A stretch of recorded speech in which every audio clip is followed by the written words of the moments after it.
तक हमारी खूबसूरत लड़कियों और औरतों के गालों के खूबसूरत गालों को कभी आसमान की नजरों ने भी नहीं देखा था।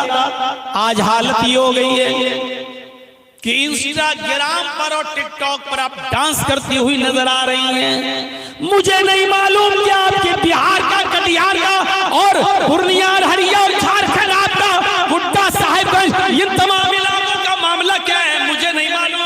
आप गौर करके देखिए कि आपके इंस्टाग्राम पे आपके इलाके की लड़कियां क्या कर रही हैं। हमें इतनी जानकारी नहीं है। हम लखनऊ से ताल्लुक रखते हैं, लखनऊ के बारे में हमें इतना मालूम है कि बड़े बड़े हाजियों, बड़े बड़े नमाजियों और बड़े बड़े मुल्लाओं और बड़े बड़े मौलवियों और बड़े बड़े हाफिजों और बड़े बड़े कारियों की लड़कियां भी इंस्टाग्राम पर अपने सरों से दुपट्टे उतार उतार कर रील बना रही हैं, इंस्टाग्राम पर डांस करती हुई नजर आ रही हैं, नाच रही हैं। उनके कपड़े छोटे हो चुके हैं, शॉर्ट हो चुके हैं, उनके पिंडलियां खुल चुकी हैं, उनके घुटने भी खुल चुके हैं। मेरी प्यारे साथियों, गौर करो, जब हाजियों, नमाजियों की बेटियां महफूज नहीं रही तो और दूसरों के बारे में क्या बात करें। इज़ा लम तस्तही फफअल मा शिता, जब तेरे अंदर से शर्म हया ही निकाल ली गई तो जो तेरे दिल में आए वो कर। जब शर्म हया नहीं रहेगी तो इंसान यही सब करेगा। सोचिए तो सही, वेस्टर्न कल्चर ने हमें कहां पहुंचा दिया, मगरबी तहजीब ने हमें कहां पहुंचा दिया, पश्चिमी सभ्यता ने आज हमें कहां पहुंचा दिया। अब जब लड़की अपने घर में कैद रहने को और अपने घर में मुस्तकिल रहने को अपनी इंसल्ट समझने लगे तो फिर आप अंदाजा लगाओ कि ये हम और आप कहां जा रहे हैं। उससे कहो कि अपने बाप के लिए खाना बनाओ, सवाब है। अपने भाई को खाना खिलाओ तो सवाब है। अपने भाई के कपड़े धुल दो, बहन अगर धुल देगी तो क्या बिगड़ जाएगा। अफसोस है अगर बहन अपने भाई के लिए घर में खाना बना दे तो आज की अक्ल परस्ती कहती है कि औरत की जिल्लत है। अगर घर में अपने बाप के लिए खाना बनाकर उसको सर्व कर दे तो आज की दुनिया कहती है कि ये देखो कि औरत को घर की चार दीवारी में कैद करके रख दिया। और वही हमारी बहन, वही हमारी बेटी किसी क्लब में जाकर शराब की बोतल और बियर की बोतलें कस्टमरों के सामने और नाच और गाना देखने आने वाले लोगों के सामने सर्व कर दे तो ये तरक्की। सोचिए तो, दिमाग लगाइए। हमारी बहन अगर हमारे लिए हमारे घर में कपड़ा धुल दे तो ये दकियानोसी। और होटलों में जाकर काम करे और मुसाफिरों के लिए कपड़ा धुले, चादर धुले और उसको बेड बिस्तर पे बिछाए तो ये तरक्की है आपका। हमारी बहन और हमारी बेटी अगर खाना लाकर हमें सर्व कर दे तो दकियानोसी। लेकिन प्लेन के अंदर, फ्लाइट के अंदर जाइए और प्लेन के अंदर वही स्कर्ट पहनकर अगर हमारी वही बहन और हमारी बेटी पैसेंजर्स के सामने खाना सर्व कर दे, उनके सामने ब्रेकफास्ट सर्व कर दे तो तरक्की याफ्ता। इस अकल ने हमें कहां छोड़ा है। अपने भाई, अपने बाप के लिए, अपनी माँ के लिए, अपनी बहन के लिए खाना सर्व करना तो दकियानोसी हो गया और बाहर वालों के लिए खिलाना पिलाना तरक्की याफ्ता होने, लड़की की तरक्की याफ्ता होने की निशानी हो गई। फरमाया इज़ा लम तस्तही फफ़अल मा शि'ता, जब तुम्हारे अंदर शर्म हया नहीं रहेगी तो जो तेरा दिल चाहेगा वो करेगा। हमारी बहनों और बेटियों से जब शर्म हया निकाल ली गई तो यही सोचा गई। वरना मेरे भाइयों करो, शरीयत तो यहां तक कहती है और ये सबको मालूम है कि औरत मस्जिद में नमाज पढ़ने जा सकती है, इजाजत है, औरत मस्जिद में नमाज पढ़ने जा सकती है। बल्कि अल्लाह के नबी ने यहाँ तक फरमाया ला तमनउ मा अल्लाहि युसल्लीना फिल मस्जिद, अगर तुम्हारी औरतें मस्जिदों में नमाज पढ़ने जाएं तो उनको हरगिज़ मत रोको, उनको जाने दो। अगर औरतें मस्जिद में नमाज पढ़ने की इजाजत मांगे तो दे दो। हदीस अपनी जगह पर है। औरतें मस्जिद में जा सकती हैं, मसला सुन लीजिए, औरतें मस्जिद में जा सकती हैं। दूसरी बात ध्यान में रखिए, अगर कोई औरत आपसे, आपकी बीवी, आपकी बहन बेटी अगर मस्जिद में नमाज पढ़ने की इजाजत मांगे तो आप उसको रोको मत, मस्जिद में नमाज पढ़ने की इजाजत दे दो, अपनी जगह पर सही। लेकिन इन तमाम चीजों के बावजूद शरीयत क्या कहती है, अल्लाह के नबी का एक हदीस और मौजूद है, इसके बावजूद आपने फरमाया औरत की अपने घर में नमाज पढ़ना मस्जिद में नमाज पढ़ने से ज्यादा बेहतर है। औरत मस्जिद में नमाज पढ़ने जा सकती है, औरत मस्जिद में नमाज पढ़ने जाए तो उसको बिल्कुल मत रोको, उसको रोकने का अधिकार मर्दों को नहीं है। लेकिन इसके बावजूद औरत से ये कहा जा रहा है, हाय औरत, तू अगर अपने घर में नमाज पढ़ती है तो ये तेरे लिए ज्यादा बेहतर है, क्योंकि तू मस्जिद में आने वाले मर्दों से दूर रहेगी। तू मर्दों से जितना दूर रहेगी उतना तेरे लिए बेहतर है। औरत की अपने घर में नमाज मस्जिद की नमाज से बेहतर है। उसके बाद फरमाया औरत का अपने बरामदे में नमाज पढ़ना, औरत का अपनी गैलरी में, अपने बरामदे में नमाज पढ़ना घर के सहन में नमाज पढ़ने से अफजल है। घर के सहन में तो कोई ना कोई आता रहता है, इसलिए बरामदे में नमाज पढ़ेगी तो और ज्यादा अफजल है। और इस टुकड़े पर गौर कीजिएगा, इस टुकड़े पर गौर कीजिएगा, औरत का अपने कमरे में, अपनी कोठरी में जिसमें वो अपने शौहर के साथ रहती है और रात में वो कमरा बंद कर लिया जाता है, यानी जिस कमरे में वो अपने हस्बैंड के साथ रहती है उस कोठरी में, उस कमरे में नमाज पढ़ना घर के बरामदे में नमाज पढ़ने से अफजल है। यानी वो औरत जो अपने कमरे में, घर के अंदर कोठरी में अंदर नमाज पढ़ेगी वो और ज्यादा अफजल है, क्योंकि वो मर्दों से उतना ही ज्यादा दूर रहेगी। घर में भी तो लोग आते जाते रहते हैं, कभी चचा का लड़का, कभी खाला का लड़का, कभी फूफा का लड़का, कभी मौसा, ये सब आते जाते रहते हैं। और पर्दा तो इनसे भी है ना, एक लड़की को अपने खाला के लड़के से भी पर्दा है, अपने चचा के लड़के से भी पर्दा है, अपने मामू के लड़के से भी पर्दा है, तो पर्दा तो इनसे भी है। और ये लोग तो घरों में आते जाते रहते हैं जैसे कोई मामूली बात हो। तो औरत का अपने कमरे में, अपने कोठे में, अपने बेडरूम वाले कमरे में नमाज पढ़ना बाहर हर आंगन में और बरामदे में नमाज पढ़ने से अफजल है। ये बताया है, ये औरत की शर्म हया होती है। अल्लाह के रसूल सल्लल्लाहु अलैहि वसल्लम ने औरत को इतना ज्यादा मर्दों से दूर रहने का हुक्म करते। इससे अंदाजा लगाइए शर्म हया का, औरत की शर्म हया का क्या माना हुआ, इससे आप अंदाजा लगाइए। हाँ, इसके बावजूद अगर कोई औरतें मस्जिद में आना चाहे पर्दे के साथ तो आ सकती है, कोई बात नहीं। लेकिन एक और नुक्ता देखिए, अगर तुम मस्जिद में जा भी रही हो तो जाओ, नमाज पढ़ने के लिए इजाजत है, लेकिन उस वक्त भी तुम्हारे लिए एक हुक्म है। अल्लाह के नबी के जमाने में औरतें मस्जिद में आया करती थी, हर औरत चाहती थी कि मैं मोहम्मद रसूलुल्लाह के पीछे नमाज पढ़ूं। नबी के पीछे नमाज पढ़ने का मकाम और मर्तबा ही कुछ अलग है। तो हर औरत चाहती थी कि मैं नबी के पीछे नमाज पढ़ूं, और वो जाया भी करती थी और नबी के पीछे नमाज भी पढ़ती थी। उस मौके पर अल्लाह के नबी सल्लल्लाहु अलैहि वसल्लम ने पहली सब की फजीलत बताई, मर्दों को खुतबा देते हुए पहले सब की फजीलत बताई। आपने फरमाया लोगों, नमाज की पाबंदी करो, कोशिश करो पहले सफ में नमाज पढ़ने की। तो मैं नहीं मालूम पहले सफ में नमाज पढ़ने का सवाब कितना है। आपने फरमाया अगर लोगों को ये पता चल जाए कि अगली सफ में, सबसे अगली सफ में नमाज पढ़ने का सवाब कितना ज्यादा है, तो लोग लड़ने लगेंगे अगली सफ में आने के लिए, झगड़ा करने लगेंगे आगे वाली सफ में नमाज पढ़ने के लिए। यहाँ तक कि कुरानदाजी की नौबत आ जाएगी, यहाँ तक कि कुरानदाजी की नौबत आ जाएगी, पर्चियां उठाने लगेंगी और नाम पढ़ा जाने लगेगा। नाम है, किसका नाम आया उसको आगे कर दिया जाए, किसका नाम आया उसको आगे कर दिया जाए। लिहाजा कुरानदाजी की नौबत आ जाएगी। इतना ज्यादा सवाब है अगली सब में नमाज पढ़ने का कि अगर लोगों को बता दिया जाए किसका का सवाब कितना है, तो लोग लड़ने और झगड़ने लगेंगे अगली सफ के लिए। अब अंदाजा लगाइए कितना सवाब है।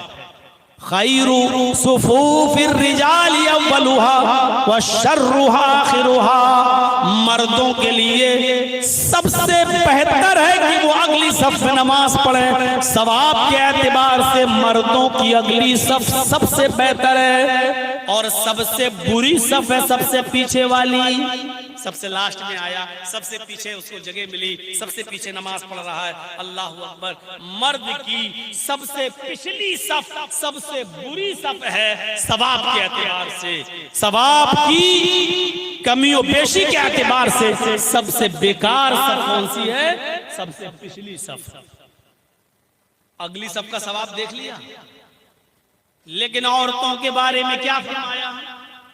आए मस्तूरात सुनो, अगर रात के 3:15 बजे तक भी तुम यहां मौजूद हो और नीमों के इस जलसे में बैठकर सुन रही हो तो सुनो, अल्लाह के नबी जनाब मोहम्मद रसूलुल्लाह ने फरमाया, खैरु सुफूफिन निसाई आखिरुहा व शर्रुहा बलुहा, औरतों की पिछली सफ सबसे पीछे वाली सफ सबसे अफजल सफ है, सबसे बेहतर सफ है सवाब के एतबार से, और सबसे बुरी सफ है आगे वाली सफ।